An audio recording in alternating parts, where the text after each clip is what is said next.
கேட்டை நட்சத்திரம் மார்ச் மாத பலன்கள். முதல்ல முக்கியமான விஷயம், உடல் ரீதியாக ரொம்ப ரொம்ப ரொம்ப எச்சரிக்கை தேவை. ஹாஸ்பிட்டல் போய் நீங்கள் போக வேண்டிய சூழ்நிலை ஏற்படுறதுக்கு முன்னாடி நீங்களே போய் ஒரு செக்கப் பண்ணிடுங்க. குறிப்பாக இருதயம், மார்பு இந்த இடத்துல பிரச்சனைகள் வரப்போகுது, வந்துக்கிட்டு இருக்கு. அதே மாதிரி ப்ரெஷர், சுகர் இதெல்லாமே முன்கூட்டியே செக் பண்ணிடுங்க. ரொம்ப ரொம்ப ரொம்ப கவனமாக இருக்க வேண்டியது ஹெல்த்தில் ரொம்ப முக்கியம். அதே மாதிரி வீடு, வண்டி, வாகனங்கள் இதில் இடமாற்றமோ அல்லது வாகன மாற்றமோ இதில் பழுது பார்க்கக்கூடிய சூழ்நிலை உருவாகும். இருதய விஷயத்தில் ரொம்ப கவனமாக இருங்க. அதே மாதிரி உணவு சார்ந்த விஷயங்களில் கொழுப்பு சம்மந்தப்பட்ட உணவுகளை விலக்கிடுங்க.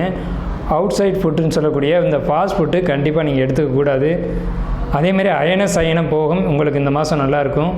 படுத்தா தூக்கம் வரும், அந்த மாதிரியான ஒரு அமைப்பு இருக்கும். பொருளாதார தடைகள் எதுவும் இல்லை. குடும்பத்தில் சுபகாரியங்கள் நிறைய நடக்கும்.